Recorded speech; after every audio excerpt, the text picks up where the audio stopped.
Okay. Right, welcome everybody. Good to see you all here, and thank you very much for coming. It gives me real pleasure today to introduce someone who is perhaps in slight contrast to the speaker last week. So if you remember, last week it was Roy Hayes, who was night sports editor of the Telegraph newspaper. Richard Washbrooke is a professional photographer, but Richard works as a freelance photographer. And Richard's going to talk today about what that kind of means and the kind of work that he's done in the years that he's been working as a photographer. But obviously it's a slightly interesting contrast compared with the industry sort of person last week, who was embedded and has been for 20 odd years, 25 years I think it was, within a particular kind of newspaper environment. And I think Richard is going to talk a bit later on about kind of how the industry is changing and kind of what that means for people working in the kind of media industries. So today we're getting a kind of a slightly different perspective, and it's one that's looking at obviously images, looking at photography, and obviously I'm sure you'll understand and recognise that that's a really sort of vital part of the media, the kind of circulation, the incredibly rapid circulation of images in today's environment is sort of key to the circulation of news of various kinds. And your own kind of social lives, social worlds, no doubt revolve around the kind of the communication rapidly of images. So great pleasure to welcome Richard. He's going to talk for a bit. He's got some slides to show you, and then we can have some questions at the end. Great. Very good. Hello, everyone. Right. I'm a professional freelance photographer, and I cover quite a few varied photographic disciplines, and we'll go into more detail what those are. I've been full-time for 9 years, so it's quite a short time really. Time does go pretty quick. A lot of my work has appeared in national and international publications around the world. I did not go to university. I'm self-taught, so again that's quite unique in my area as to where I've got to. And previous to that I spent 22 years in the chemical industry working for a Belgian manufacturer. So I wouldn't say I had a midlife crisis, I just felt I wanted a change, and I've always had an interest in photography. And a few doors opened, and I've sort of immersed myself into it. So I can explain how I've coped with doing that. There's been some highs, there's also been some lows. Highlights. This is probably one of my biggest highlights, and this came round because I know a guy. He produces a magazine called Tennis Head magazine, and he was due to do the photographing of the GB team in London, but he couldn't do it, so he put my name forward. So I actually came late to this, but we very quickly got me on board, and so I covered for the GB team the Paralympics, and that was covering swimming, athletics, everything you could think of, boccia. And during this period, every gold medal athlete, their image would appear on a stamp. So this is Ellie Simmonds, and this is her first gold medal. So in the pool of photographers there was Getty, PA, AP, AFP, so there's quite Reuters. So to actually be selected as this image certainly was very pleasing as a freelance, especially to get one over people like these big agencies. So that'll be there for life. So, and I've actually met Ellie. It was actually over in Rio, so we were talking about this, so it's really nice. The other area, I'm a keen Arsenal fan, and so Thierry Henry, I photographed the Invincibles, the old stadium, and that was just incredible. Now Thierry Henry came back, he was re-signed, and this was in the FA Cup semis, I think, or quarters. It was against Leeds. He came on and scored, and so I'm very, very proud of this picture because obviously it's the front page of the Times. I think that was the first edition, The second edition, Mark Asplund put his photo on, and he's actually from Harpenden as well. So yeah, it was good to get that image there, but it's literally down to minutes, because I think I sent that off straight away. And there's a bit of luck as to whether your image gets used, gets picked up, who's on the editing desk, you know, was the signal strong enough? Yeah, there's all sorts of issues. So I'd like to think I got in there before Mark, and then obviously what Mark wanted to put his own image up, so I got the first editions. Again, at Le Mans, I mean, it's a 24-hour race, and this is quite an incredible moment, really. You think he's won, he hasn't, he's lost. After 23 hours, 59 minutes and 30 seconds, their car stopped. They'd run out of fuel.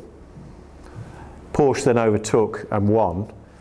So this is almost near the finishing line, and they dragged the Japanese guy over the pits, and he's in floods of tears. So he's just lost the 24-hour race. So emotions were just incredible. So that was a very magical moment, to actually be there in the right place. Bit of luck, really, but you can make your own luck.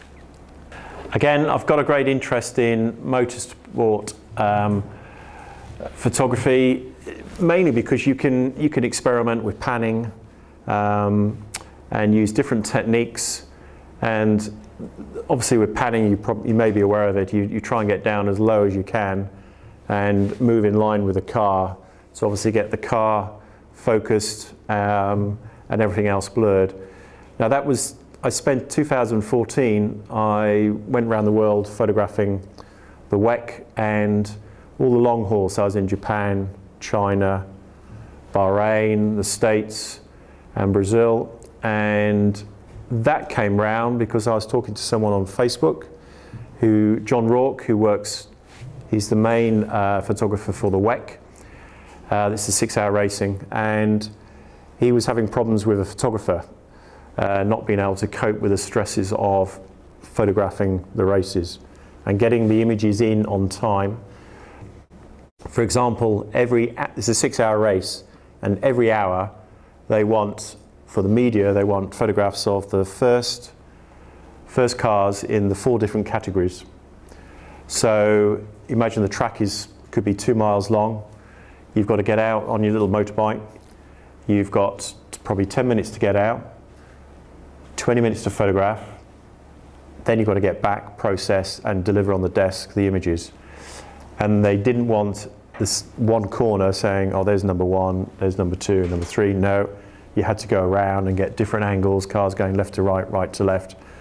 So the pressure of getting the right images for that was immense.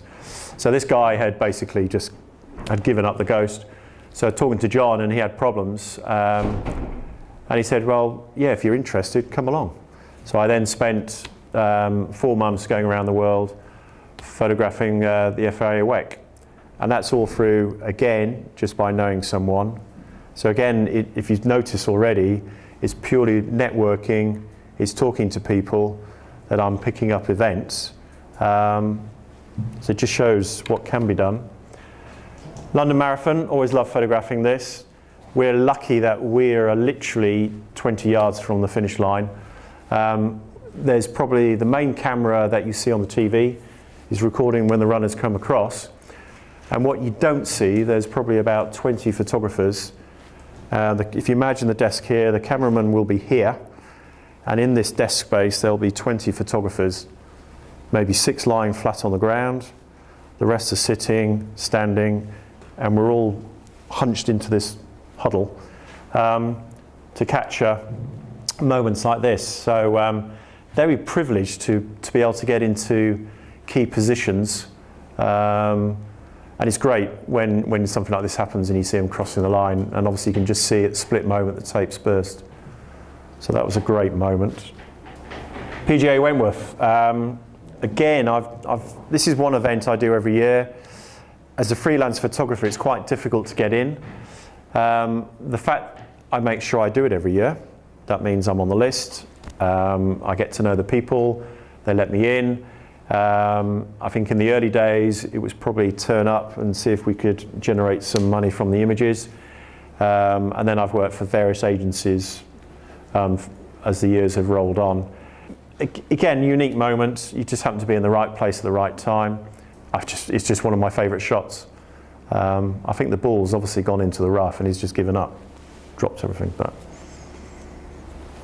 okay, area of photography. Obviously a main area, I love sport because it's very dynamic. You see some amazing people, you see some amazing teams. But if I was to try and make a living just purely from sport photography, I'd struggle, really would. You need to be working for an agency like Getty, Reuters, and where there'll be 2 weeks, 3 weeks events at a time. For example, Olympic Games could be 4 weeks, so you're out there and you're getting paid every day. If you're freelance, you don't necessarily get paid every day, so you've got to rely on the images will go to publications to sell and to make sure you can get your money back. So it's a bit of a risk. So you tend to be with an agency on some of the bigger events. So what I've done is I've sort of, over the years, I've fallen into certain areas, and I'm a great believer you don't have all your eggs in one basket, you try and spread. The only problem with spreading is I've got 5 or 6 areas that I need to spend just as much time on all of the areas then. So I'm really juggling, and it is quite full on. Obviously, buildings. I do work for a lot of companies like Jarvis, fine fitted interiors, so it's kitchens, it's construction sites. So I get involved in buildings a lot. Weddings are quite straightforward. I think bigger the weddings, the better. And you've got some great locations around here. Brocket Hall, Luton Hoo, St Michael's Manor is a lovely event. Very close, but everything's there. Game shoots, that's pheasant shoots. Now, some of you may not be particularly happy with that. I don't shoot myself, but the actual industry is quite fascinating. So you've got the dogs picking up, you've got the people behind the scenes. But again, you tend to get a lot of CEOs, directors. So again, for networking, I mean, I've picked up a lot of building work just by talking to someone in the field. They said, "Oh, come and shoot for us for our buildings." Sport, corporate events. Again, very lucky. I was on LinkedIn and I came across a company called Red Photographic, and they do a lot of events. So HSBC Golf Days, Save the Children. Called them up. They looked at my portfolio. They asked me to come in, and by the time I got home, they'd already passed on some work. It was a golf day, and I've been with them for about 7 years. In fact, they're covering the tennis event at the O2 Arena at this moment. So they're a great company to work for. It's constantly changing. It could be drinks adverts. I tend to do more of the sport events. There's a lot of bike events, cycling events. I've just done the 6-day cycling event at the Stratford Velodrome, which is a great event.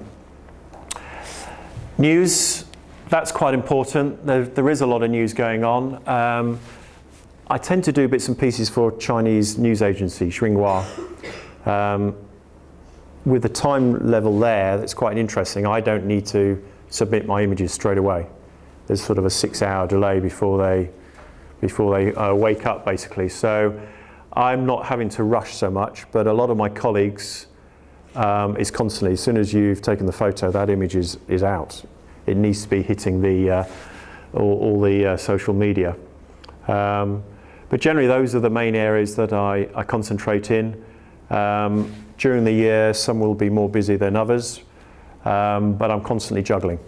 And also trying to think ahead, especially on the sporting events. Next year, when is Wimbledon? When is the Wentworth?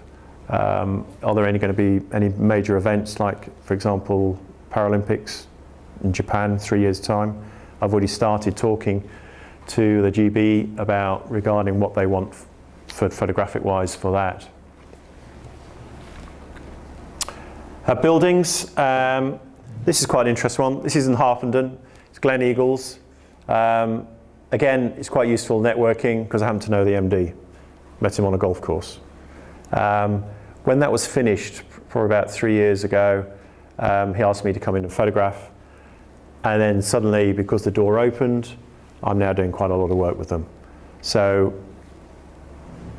I saw it being built, I sent him an email just saying, if you wanted photographing, just let me know. So that was really nice. So that actually, by just keeping an eye out what's happening out there, it actually paid off. So I'm getting regular work now through them. As I said, the building, it's really interesting. So today, this morning, I was with T&B, who are based in Wheat Hampstead, and they do a lot of work for the community. So I was at Heathlands Deaf School, just photographing the kids there on a careers of ice. So it's really varied, but T&B that's great because I also photograph all their buildings and all their stuff they put together, but the community side was really nice, and it also generates more work. So the guy I met on the shoots, he is a shop fitter. He's shop fitted all the Godiva chocolates in London. So I had to go in and photograph all of those, which was really nice to do. Thomas Light Burlington Arcade. So straight away, my portfolio was really nice. And having a good portfolio meant that when I then approached another building company, they could see what I was doing. And in fact, that sort of led on to doing all the HRO in garages in London. So Ferrari, Maserati, a Lamborghini. And funny enough, one of the architects who gets involved in that, I went to school with. So there's another networking. So again, it's interesting how things move on. Weddings. I mean, I love weddings because generally people who get married are very happy.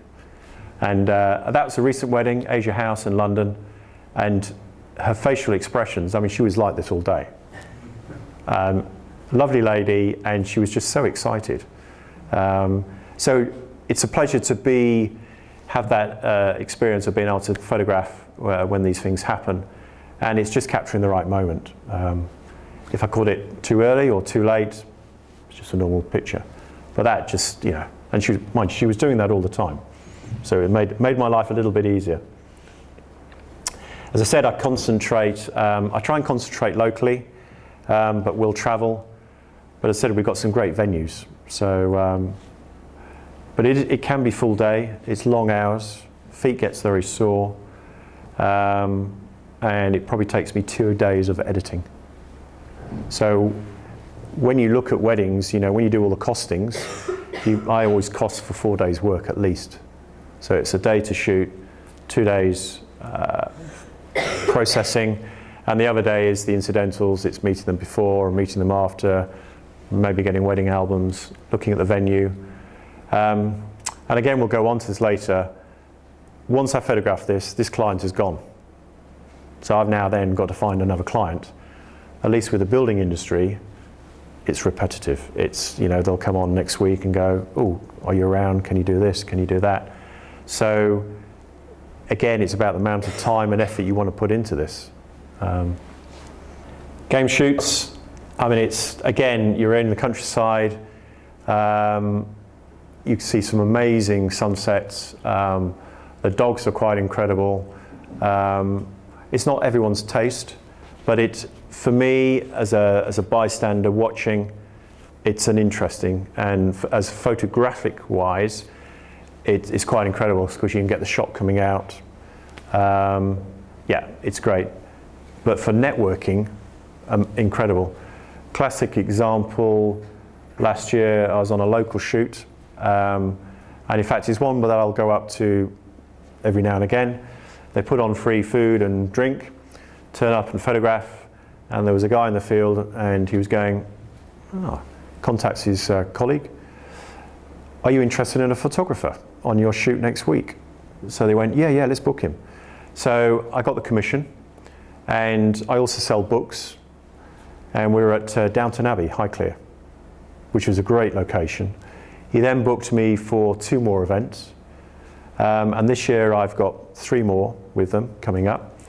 And what's also good, he's also part of a high-end property developer. So I've sort of, okay, we'll cover this, that's great, but my long-term goal is he's into property. He's doing high-end property. So great, again, great opportunity.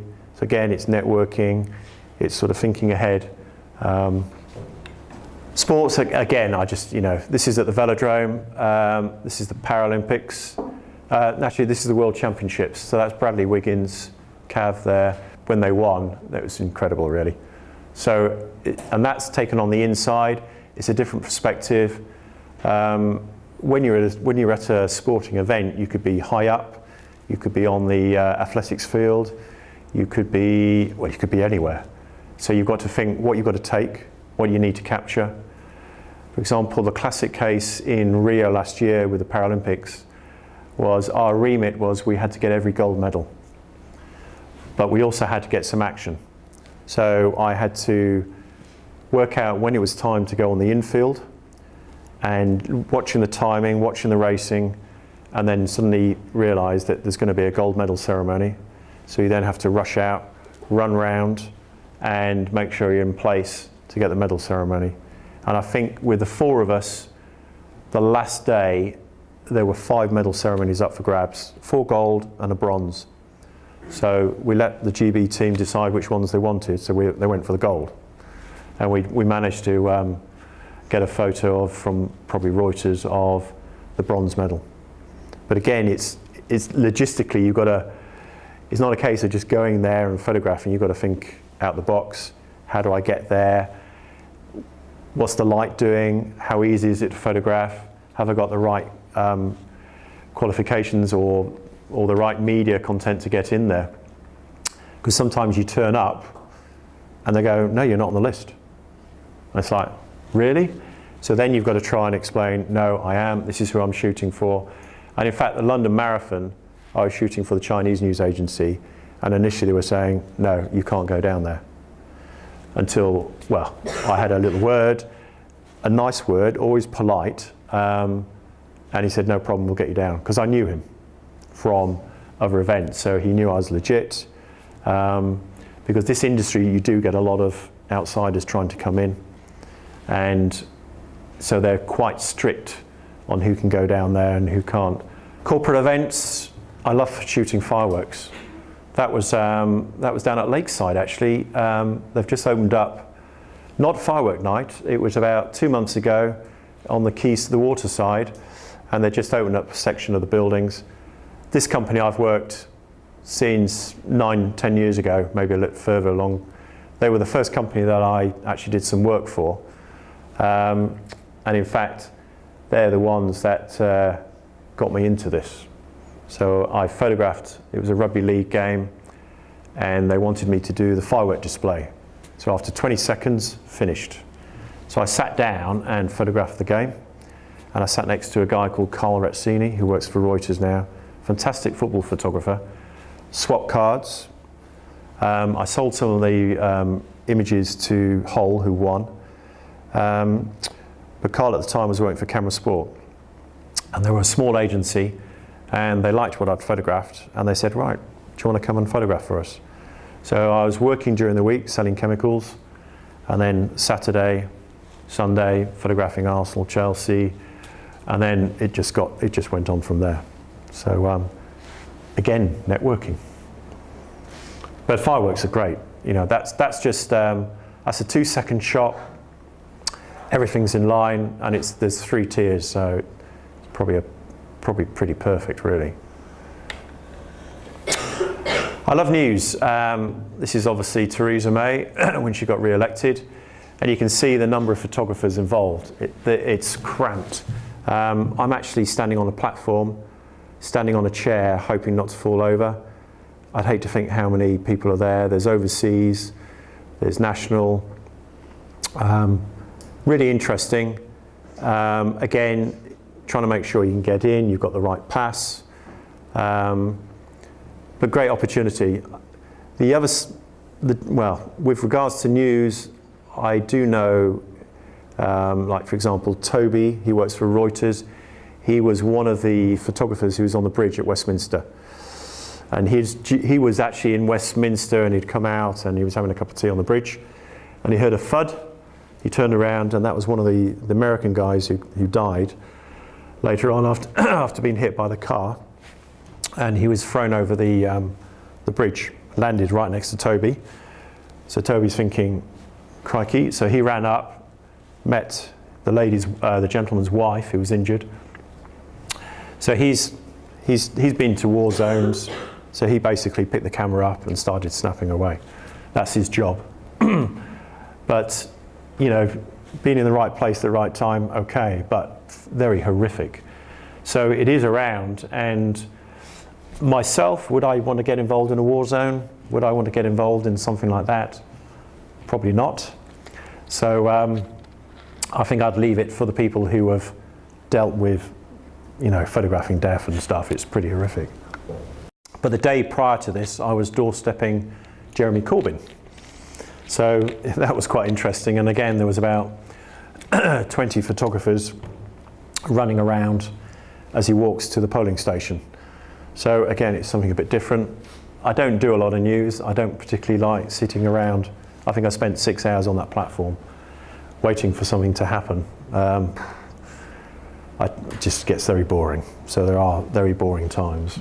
So explain a little bit about my journey. Again, I mentioned about meeting the photographer, Carl Rizzini. That sort of opened the doors, which then went to Premiership football, photographing at Wimbledon twice, Test Ashes, Champions League final, that's in Madrid, FA Cups. So very privileged to have been able to photograph. Absolutely fantastic. And I still have to pinch myself thinking, how on earth did I get to this position from no training, you know, didn't really know anyone in the industry.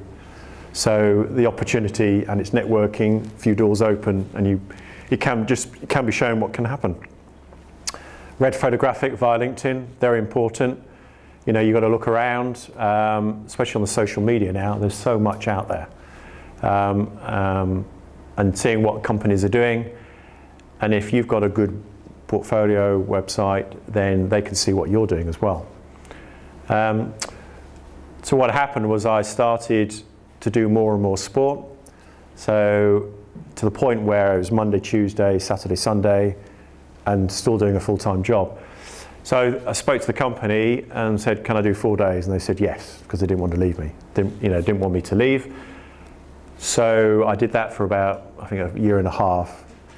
And then they came back to me and said, what do you want to do now? And I said, well, I want to give it a go. So I did a 9-month handover and changed. So I then became a freelance photographer. And within probably 4 months, the agency I was working for turned around and said, can't afford to pay you. Ugh. So I was actually back in Prayon, thinking about, do I go back in? And by chance, they wanted a consultant for 10 months. So they said, look, you can do the job, you know everything about the company. So I did that for 10 months, working 8 days a month. And in the meantime, it meant I could get out there and look for work. And it was either going to work or not. So again, that was the lowest. I don't think you could get any lower. So what are the downsides? Well, everyone's a photographer. So news stories, you're finding a lot of people iPhones. You know, if you're there, you happen to be there in the right place at the right time. Well, actually, if something's really bad, it's not the right time. But if you start filming it, taking photos, all the agencies, all the media sites will be after you. There was one particular lady recently, I think all the major agencies were actually replying to her tweets saying, can we use this image? Can we use this image? Now, she could have got some good money for that, but because she wasn't really aware of what was happening, she said, yeah, use it, as long as I get a credit. But credits aren't going to pay the bills. And a lot of people then were writing back saying, why are you giving your images away? You know, you should be charging for them.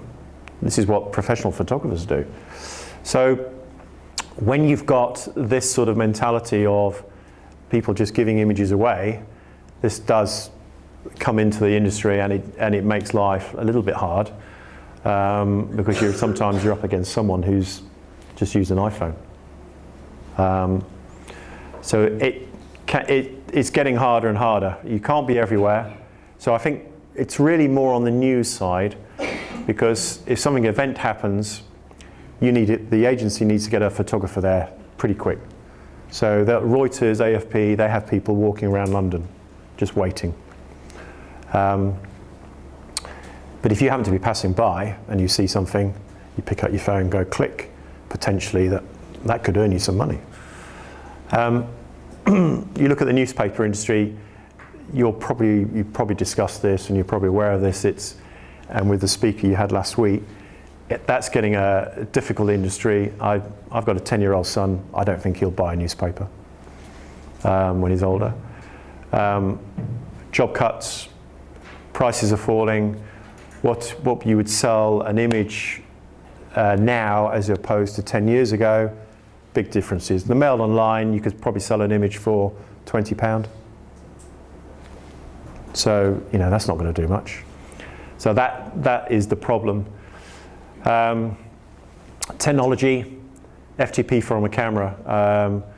Just at the moment I'm working with a company called Silver Hub, and they've taken the contract of Getty of the FA.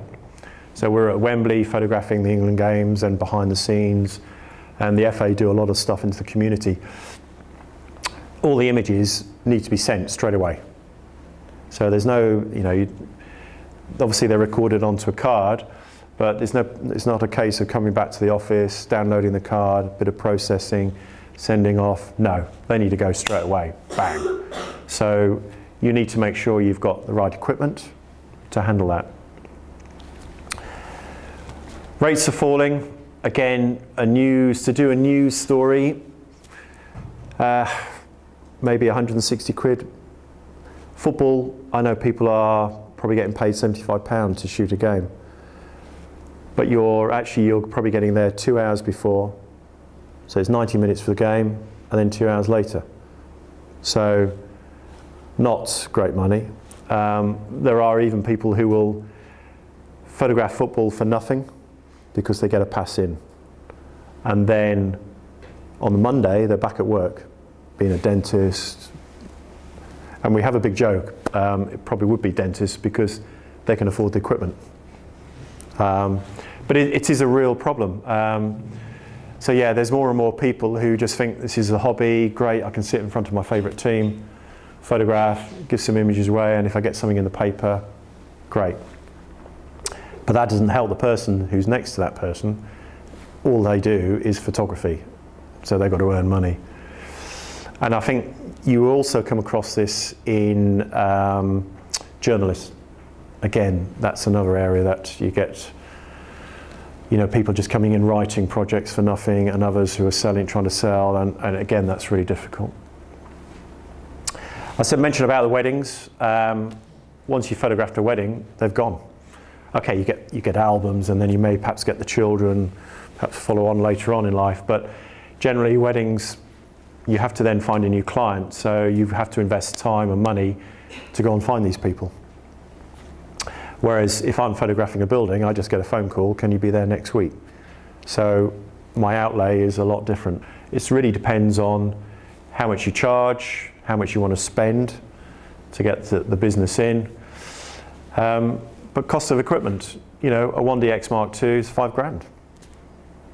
So I've got a Mark II, I've got a Mark I, I've got a 400 2.8, which buying brand new is £8,000. I have a 70 to 200, which is £2,500. A wide angle, 800. So as a startup, probably 20 grand. If you want to compete with Reuters, AFP, PA. Now that doesn't mean you're going to get into the positions that they're getting in. So for example, Wimbledon, you see the side where you can see all the photographers down the side.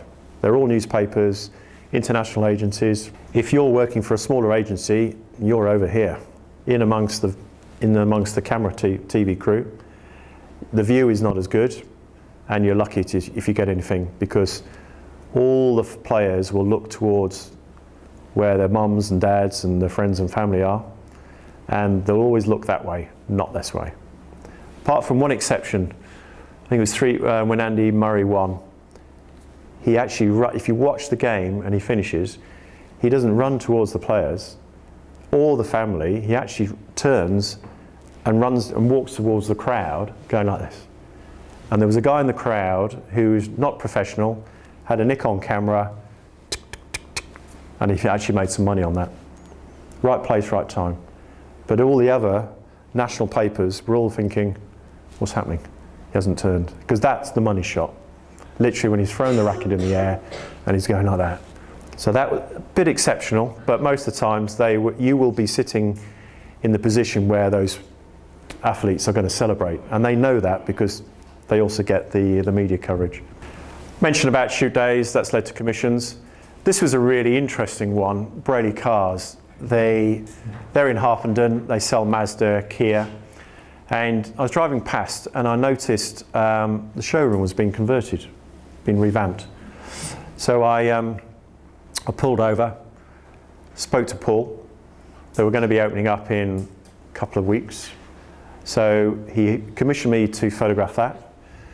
He then had the official opening, which the mayor came along, so he commissioned me for that. And then we did a couple other little projects. I photographed his daughter's wedding last year, and he's got 7 to 8 sites around Hertfordshire. So I've now got to photograph those as well. So from one little phone, stopping the car, asking a very simple question, are you interested, led to that. And then the other exciting thing is Stuart Brooks, who was actually helping Paul on the social media side in the automotive industry. He's now branched out and he's more getting involved into the building industry.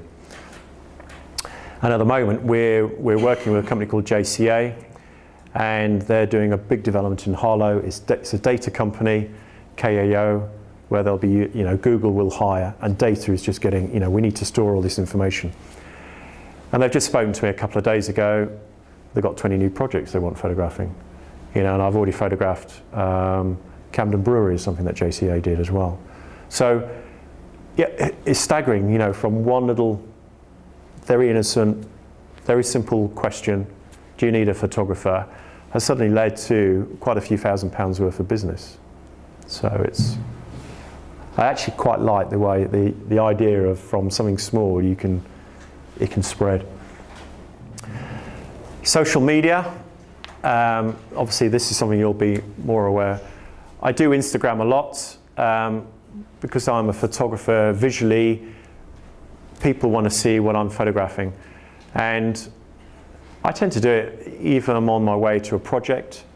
If I see something interesting, a building, I'll stop, photograph it, put it up, and then I get feedback. I get people who will join, I get to know people, I get to see what they're doing. And in this game, it's all about networking, it's all about knowing people in your industry. LinkedIn is a great one as well, especially for business.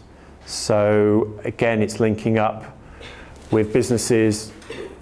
In the building industry, you've got civil engineers, architects, contractors, builders, lighting. So there's 5 or 6 different areas that I can photograph, and it sometimes happens if I photograph a building, there could be 5 people interested in those images. They're all spin-offs, whether they're lighting, heating. So again, linking up, and then it's literally just getting onto the website and seeing, well, how many architects are there locally, and then calling them, showing them the website. Again, it generates interest. Facebook, that's more for family and friends. But on a local scale, you tend to find now, for example, Harpenden and St Albans do it. You've got, it's the Harpenden Parents Network. So you could have 5,000 people part of that network. So some of those will be lawyers, some of those will be architects, some of those will be builders. And again, you know, the way they run now, I know the Hartland one and St Albans do, they say every Wednesday you can advertise. So, you know, I'll take a screen grab of my web page, put it up. Could be weddings one week, could be buildings, and just say Richard Washbrooke, you know, www.richardwashbrooke.com. And I just keep doing it, and something may happen. I've actually got some work from it. It's not massive amounts, but the idea is to let people know where you are, because you just never know. Somebody might go, I need a photographer. And then you also I get recommendations as well. So at the moment I have 5 websites. So again, I keep things differently. If you, for example, had sport, or probably let's say shoot days and weddings together, that's not, you know, that's going to, that'll offend some people. But also, people don't want to see shoots, they want to see weddings. So what I've done is I've separated it. If you want to interested in a wedding photographer, they want to see what I photographed and how I photograph weddings, they can go to that and it tells them exactly what wedding photography is all about. If they're interested in shoot days, shoot days. Building, I've done the same thing for that. I have more of a general news, what I'm sort of doing currently, and that's the richardwashbrooke.com.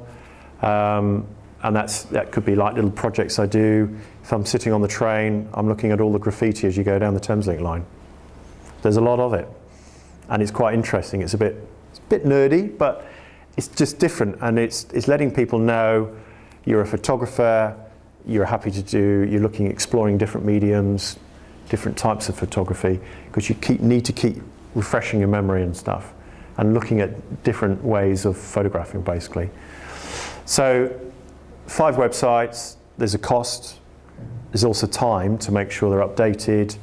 You know, I have to Instagram every day, so that takes time. And I think that's it. Great. So hopefully you haven't fallen asleep, but.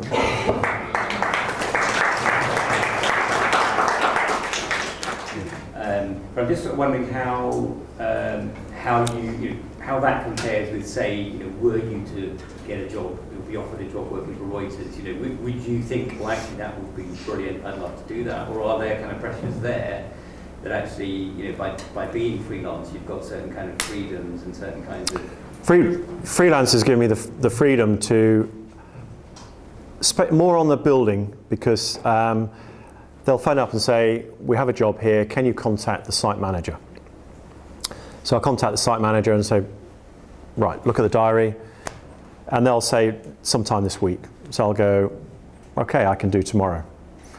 And they'll say, okay, what time? And most of the time I'll go 10:30. So I'll take my son to school, get on the train, go in, photograph the job, come back, pick him up. In an ideal world, okay, it doesn't always work like that. But I've managed to get that job on my time, and hopefully it doesn't inconvenience anyone else. You know, if I've got to go in early, which sometimes I do, you know, I have to get Grandpa on duty to take Ben in. So, or my wife, it just depends when she's working. So it's a bit of a juggling act. So with freelance, you have a decision whether you want to take that job on. So for example, with the Paralympics, that's 3 weeks of work. You have no social life. You're just, in fact, because the London Games, because I came in late, they didn't have any accommodation. So I was up at 7, straight into London, got the javelin, straight into the centre. Now, if that day I was at Brands Hatch photographing Story, I mean, she is a multi-gold medalist. I then had to get on a coach, go down to Brands Hatch, so that was all early. And you then shoot the day, you then come back, you get something to eat at 10 o'clock at night, and then you start thinking, right, time to get unprocessed, right, time to go home. Get home about, well, you missed the train, because in those days it was every hour. And the javelin was running every hour. Get home at 2, get up at 7, go in. And I had a classic case was I was sitting at Wimbledon, and there were 2 students behind. And I said, God, you've got a great job, sitting here, you know. I said, yeah. Got up at 7, drove in. I've now got to cover 19 tennis courts. I've got to watch if Nadal's going to go out or Federer's going to lose, because so you're constantly looking, you're getting texts saying Fed's 2 sets to love's down, is he going to go out? And you don't automatically get on the court side. You have to wait every 3 games. So you have to suddenly pick up your cameras and wait before you can go out. They're sitting down, rush off, and then you suddenly find, you get there, oh, he's just broken his back. Right, I need to get back. So, juggling act. But I remember the first time I was at Wimbledon, the facilities were really bad. My desk was a shelf. I literally spent hours standing, editing, and then leaving at 10 o'clock to go home. And then you get up early, and then you go in, and then you think, why am I doing this? Because you've got access to an amazing event, whether it's Rio last year, whether it's London, Wimbledon. It is hard work, but because you're freelance, you can decide what you want to do. Do I want to be traveling around the world like the motor racing? No, not particularly. Formula One, Clive Mason of Getty, he's got 5 children. He covers Formula One for the last 20 odd years. And the racing now is 8-9 months a year, 10 months. It's constant, because there's also the practice. It's just not the race. When I was doing the WEC, I had to be away for a week because they had the setup, they had the free practice, and then they had practice 1, practice 2, practice 3. Then they had the race. And then you get that one image, you think, Le Mans, I didn't sleep for 37 hours. But I got that image. So that was, and not many people got that. So that was great. So it's long hours, it's hard, it's antisocial sometimes, but the rewards are great. If I'm working for someone like Reuters, they'll just say, okay, we need you over there. We need you to go and do 3 weeks there. We want you to go and do 2 weeks there. Or go on doorstep, for a week. The royal baby. Some of those photographers were there for 2 weeks. That's all they did. They were just stood opposite the hospital entrance. 2 weeks of just sitting there just waiting, because they couldn't afford to miss it. And then you'd have to see people out to get a cup of tea and stuff. But standing there is just ridiculous. So would I want to work for Getty or no. And you're not always guaranteed work all the time, because initially they'll give you a few odd scraps here and there, and then you've got to try and prove yourself. So it's early days, not easy. All right. Well, that brings us, I think, up to time anyway. So just say thank you to Richard again. Thank you. Round of applause once more. Okay. Just of interest, how many people are interested in photography itself? So what, are you interested in sport or news or? Yeah.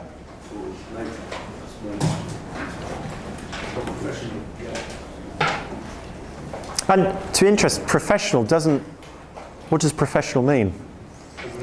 It just means is how you approach the industry, how you approach yourself. Ideally getting paid for it is fantastic.